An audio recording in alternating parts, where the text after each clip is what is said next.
안녕하세요. 기술사 채널의 정기술사입니다. 제가 요즘 바쁜 일 때문에 영상을 좀 더디게 올리고 있는데 좀 최대한 자주 올려보도록 하겠습니다. 이번 영상은요, 구독자 사연인데 그 기술사를 준비를 함에 있어서 먼저 기사 자격을 취득하는 게 유리하거나 나은 면이 있는지 그런 부분에 대한 질문이거든요. 한번 다뤄보도록 하겠습니다. 들어가기 앞서 축하의 댓글을 남겨주신 두 분이 계셔서 좀 간단하게 소개를 시켜드려 볼게요. 예, 클래시맨님이 남겨주셨어요. 정술사님 영상 보며 많은 도움을 얻어 이번 면접 시험에 합격했습니다. 강한 간절함을 전달하려고 노력했는데 그 결과가 좋았던 것 같습니다. 예, 정말 축하드립니다. 어느 종목인지 이렇게 말씀은 안 해주셨지만 어쨌든 힘든 공부하시느라 수고 많으셨어요. 자, 그 다음 디동콜님이 남겨주셨네요. 안녕하세요, 정술사님. 열혈 구독자입니다. 122회 발성 배종기술사 최종 합격하였습니다. 정말 도움 많이 받았습니다. 감사합니다. 네. 이 디동콜님은 1차 필기 합격하시고 또 남겨주셨는데, 이렇게 바로 또 면접에서 합격을 하셨네요. 정말 축하드립니다. 그러면 본격적으로 내용에 들어가겠습니다. 도락구님이 남겨주셨어요. 안녕하세요. 42살 직장인입니다. 질문 드립니다. 현재 전기안전기술사 준비 중인데 전기기사, 공사기사를 취득하는 후 하는 것이 나을는지요? 기초가 없는 상태에서 하게 되면 중간에 지칠까봐 기술사 준비한다는 셈치고 먼저 취득하는 후 기술사를 할까요? 라고 이제 고민을 남겨주셨네요. 자, 그러면 질문에 대한 키워드를 한번 살펴볼까요? 먼저 기술사를 준비를 하고 계시고요. 기사를 취득하는 것이 나은지 궁금하다고 하셨습니다. 이유는 기초가 없는 상태라서 기초에 도움이 되지 않을까, 그리고 중간에 지칠까봐, 마지막으로 이제 기술사를 준비하는 셈 치고, 이렇게 이제 세 가지를 이렇게 말씀해 주셨어요. 사실 저는 이런 고민을 좀 많이 접해 봤거든요. 많이 들어봤는데, 심지어는 이런 경우도 있었어요. 뭐냐면 면접 시험을 볼 때 그 이력카드에 그 경력사항과 자격사항을 쓰는 칸이 있잖아요. 거기에 관련 자격증이 없으면 좀 불이익을 받지 않을까, 혹은 좀 감점 요소가 아닐까, 이렇게 걱정하셔서 기사를 취득해야 되는 건 아닌가라고 이제 생각하시는 분들도 계시더라고요. 예, 그런 부분도 좀 말씀드려 볼게요.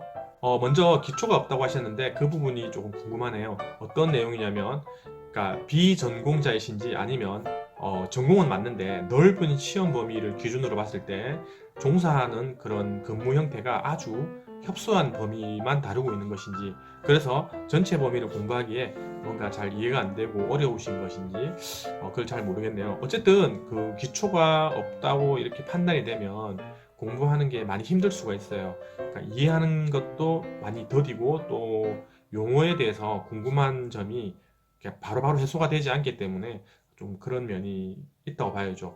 마치 자욱한 안개 속을 걷는 기분? 네, 그런 기분이 들 것 같습니다. 그리고 중간에 지칠까봐라고 말씀하셨는데, 아무래도 이제 기술사 공부는 좀 막연한 면이 있어요. 그래서 이게 이제 너무 어렵고 힘들다 보면은 지칠 수 있는 그런 소지가 많이 있죠. 근데 말씀하신 것을 보면 이런 느낌이 아닐까 싶어요. 그러니까 중간중간에 뭔가 이제 성취감을 느낄 수 있는 그런 이제 계기를 좀 가지고 싶은 그런 말씀이지 않은가 싶거든요. 그러니까 기술사 공부를 하면서 기사를 취득하고 또 거기에 대한 성취감과 에너지를 다시 받아서 또 계속 공부하는 그런 느낌일 것 같아요. 그러니까 예를 들어서 높은 산을 등산을 할 때 중간중간에 이렇게 베이스 캠프라든지 혹은 그런 휴게소가 있으면 뭔가 약간의 안도감도 느껴지고요. 또 그런 성취감도 확인할 수 있겠죠.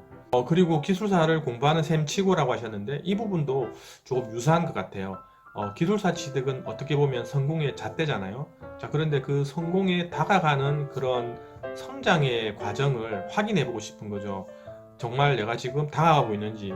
어쨌든 이러한 이유로 해서 기술사 취득을 하는 준비 과정에 기사를 먼저 취득하는 것이 이제 옳은 것인지 그런 것인지 이렇게 궁금해 하셨는데, 맞고 틀리고의 문제가 아닌 것 같아요.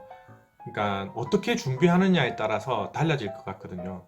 즉 자격증의 취득, 그러니까 라이센스의 취득 그 자체만 목적으로 본다면 그 공부하는 방법이 좀 다르거든요. 그러니까 기사는 그러니까 관연도 이제 한 10개년치 혹은 뭐 한 15년치를 계속 반복해서 풀면은 이제 거의 되잖아요. 그리고 이제 암기 위주로 공부를 하고요. 또 사지선다, 즉 객관식이고요. 그래서 하나하나 이해를 하면서 솔직히 공부하지는 잘 않아요. 뭐냐면 한 두세 달 바짝 해서 그냥 관연도 문제를 많이 이제 공부를 해서 암기를 해서 시험을 치는 그런 경우가 많잖아요. 하지만 기술사는 좀 공부하는 그 방법이 다르잖아요. 일단 이해를 해야 되고요. 이해를 바탕으로 해서 어떤 실무적인 내용도 섭렵해야 되고, 최근 트렌드는 어떤지도 봐야 돼요. 그리고 이제 응용도 할 수 있는 능력이 있어야 되고요. 따라서 이제 기사 취득을 위해서 기사의 관련도를 반복해서 암기하는 그런 공부로 취득을 하면 기술사 공부에 크게 도움이 되지는 않을 것 같습니다. 따라서 이제 기사 공부를 하더라도요, 이렇게 모르는 부분이 나오면 충분히 이해를 하고 넘어가야 되겠죠. 왜 답이 3번인지, 왜 답이 1번이 되었는지에 대한 충분한 이해를 하고 넘어가야 될 것 같습니다. 물론 그렇게 공부를 하면 시간이 많이 걸릴 수 있어요. 그래서 보통 그냥 바짝 암기해서 기사 시험을 취득하는 그런 기간보다 길어질 수 있다는 거죠. 어쨌든 그렇게 기사 공부를 할 때 하나하나 다 이해를 하면서 넘어가야 그 기술사 공부에 연계가 되어서 도움이 될 것 같아요. 그럼 좀 더 구체적으로 좀 방법을 권장해 드리면, 우선적으로 기술사의 관연도 문제를 분석을 먼저 하셔야 돼요. 그러니까 10년이나 15년, 뭐 길게는 20년치 그 기출 문제를 분석을 하셔서 그 기출 문제 중에 반복적으로 나오는 문제들이 있을 거거든요.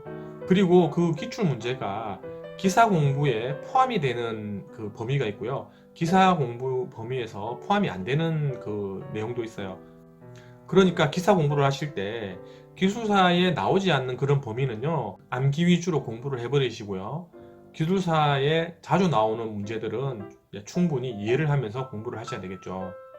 그리고 기사를 공부하면서요, 그 이해한 내용을 바탕으로, 그러니까 서브노트도 같이 병행해서 작성을 해 나가면 이제 굉장히 좋겠죠. 왜냐하면 이제 그런 서브노트가 바로 기술사 공부에 연계가 되니까요. 어쨌든 부족한 기초를 향상시키기 위해서 기사 자격증을 공부하는 것 그 자체가 틀린 것은 아닌데, 말씀드린 대로 그 기초를 충분히 이제 이해를 하면서 숙지를 해 나가야 될 것 같아요. 자, 조금 정리를 해서 말씀드리자면요. 이제 기술사 관연도 문제를 충분히 분석하시고요. 그 다음에 기술사 관연도 문제와 기사 시험 범위와 이렇게 교집합이 되는 부분이 있으면 그 부분은 좀 기사 공부할 때 집중적으로 공부를 하셔야 되고요. 다시 말해 선택과 집중을 잘 하셔야 된다는 그런 뜻이고요. 그 다음 암기 위주의 공부보다는 이제 이해 위주로 공부를 하셔야 돼요. 물론 이제 기사 시험을 공부를 할 때 암기를 해야 될 것도 분명히 있을 거예요. 뭐 공식이라든지 아니면 뭐 특징 같은 거는 이제 외워야 될 사항이 분명히 있거든요. 그런 부분은 이제 암기를 해야 되는 게 맞고요. 제가 드리는 말씀은, 그러니까 답을 암기하는 식으로 기사를 공부하시는 것을 권하지 않는다는 겁니다. 그렇게 하시고 또 기사 공부를 하시면서 그 목차에 대한 서브노트를 계속 같이 병행하면서 만들어 가시는 것을 권장해 드릴게요. 그리고 행여나 혹시 기사 시험을 쳤는데 만약에 이제 합격을 못 하셨잖아요. 그래도 절대 자책하거나 좌절할 필요가 없어요. 어차피 기사 시험 취득 목적으로 공부를 하신 게 아니기 때문에 그런 거거든요. 그리고 기술사라는 거대한 목표가 있기 때문에 그냥 기사는 과정이라고 생각하시면 되겠습니다. 그리고 앞서 말씀드린 그 면접 때 이력 카드에 관련 자격이 없으면 불리하지 않나 뭐 이렇게 생각하시는 그 분들도 있었는데요. 전혀 그렇지는 않습니다. 그냥 면접만 잘 응시하시고 또 어떤 경력 사항이나 또 자신이 공부한 부분에 대해서 충분히 답변만 잘 하시면은 불리한 점 그런 건 없거든요. 그 답변이 도움이 되셨는지 모르겠네요. 어쨌든 그 성공보다 성장에 더 집중하라는 말이 있잖아요. 이런 치열한 고민도 하시고 또 어떤 본인만의 해법도 찾으시고, 이렇게 조금 고생스럽고 힘들지만 충분히 준비를 해 나가면서 성장을 하시면 언젠가는 그 성공에 다다를 것 같아요. 어쨌든 끝까지 화이팅 하시길 바라겠습니다. 이번 영상은 여기까지 하겠습니다. 다음에 더 좋은 내용으로 빨리 찾아오겠습니다. 감사합니다.